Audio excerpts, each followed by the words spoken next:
ایک تیسری بات یا ایک اہم صفت آپ نے یہ بھی بتائی کہ داعی کا تعلق منہج سلف سے ہو اور منہج سلف کو اہمیت دے. ظاہر سی بات اس کی اہمیت داعی کے لیے ہے، لیکن آج اگر دیکھا جائے تو ہر ایک اس کا دعویٰ کرتا ہے کہ ہماری دعوت سلفی دعوت یا منہج سلف کے مطابق ہماری دعوت ہے. تو ایک عام آدمی اگر پہچاننا چاہے کہ کون اپنے دعوے میں سچا ہے تو اس کا کوئی معیار یا کوئی ایسی بات میں بتائیے. اس سلسلے میں ایک چیز کا تذکرہ کروں گا. غالباً شیخ سلیمان رحیلی حفظہ اللہ نے جی اپنی کسی کتاب میں کسی رسالے میں اس بات کا تذکرہ کیا ہے. ابھی ماضی قریب میں ان کے کچھ دروس تھے مسجد نبوی جی شریف میں. وہاں پر جو رسالہ انہوں نے طلباء کے سامنے پیش کیا ہے اس میں 3 چیزوں کا تذکرہ انہوں نے کیا ہے منہج سلف کے بارے میں. جی ایک تو یہ ہے کہ منہج سلف پر مضبوطی کے ساتھ قائم رہنا، اس کا اخلاق اور سلوک اختیار کرنا اور اس پر ثابت قدمی اختیار کرنا. یہ 3 معیار ہے. اگر آپ کو کسی داعی کے بارے میں یہ سمجھنا ہے کہ وہ داعی منہج سلف کا صرف دعویٰ کرتا ہے یا واقعتاً منہج سلف پر قائم ہے، تو ایسی صورت میں آپ اس کی زندگی کو دیکھیں گے. زندگی کو دیکھنے کے بعد آپ کو بذات خود اندازہ ہو جائے گا کہ کہاں تک وہ دلیل کو ترجیح دیتا ہے، اپنی رائے کو مرجوح کرتا ہے.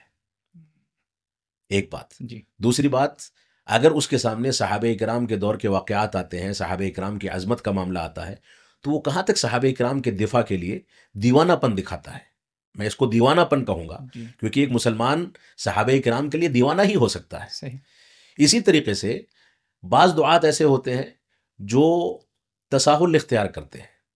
وہ یہ دعویٰ تو کرتے ہیں کہ ہم منہج سلف پر ہیں، لیکن ہم دیکھتے ہیں کہ ان کا اٹھنا بیٹھنا اور ان کا تعامل، ان کا چلنا پھرنا، ان کا معاملات کرنا، یہاں تک کہ دینی امور میں بھی لوگوں کا تعاون کرنا اگر دیکھا جائے تو ایسے حلقوں کے ساتھ ان کا تعاون وابستہ ہوگا جس حلقے کے افراد صحابہ کرام پر طعن بھی کرتے ہیں، صحابہ کرام کی تنقیص بھی کرتے ہیں، صحابہ کرام کو گالیاں دینے والوں کا دفاع کرتے ہیں اور ان کا ساتھ دیتے ہیں. صحیح. تو یہ ہمارے لیے ایک بنیادی معیار ہے کہ ہم ایسے افراد ہی کو منہج سلف پر تسلیم کر سکتے ہیں جو افراد صحابہ کرام کے مقام کو مکمل طریقے سے سمجھتے ہوں، قرآن و سنت کو صحابہ کرام کے فہم پر پیش کرتے ہوں اور اسی کو اپنا اوڑھنا بچھونا بنا کر کے چلتے ہوں.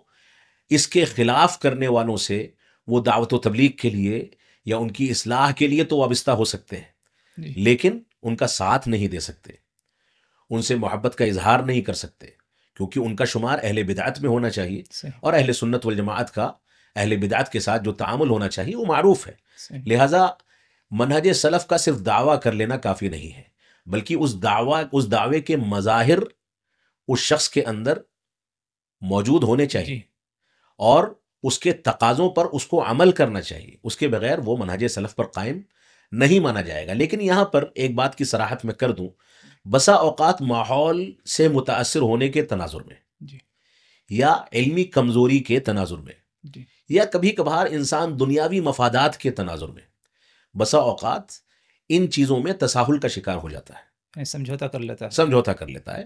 دنیاوی اغراض ہوتی ہیں جی جس کی بنیاد پر وہ سمجھوتا کر لیتا ہے. سمجھوتا کرنے والوں کے ساتھ ہم اجنبیوں کا تعامل ابتداءً نہیں کرنا چاہتے، بلکہ ان کو اس گمراہی سے نکالنے یا اس ماحول سے نکالنے کے لیے ان سے گفتگو کرنی چاہیے، ان کے ساتھ نرمی کا پہلو اختیار کرنا چاہیے اور کوشش کرنی چاہیے کہ وہ اس بات کو سمجھیں اور اس کو نکال لیں.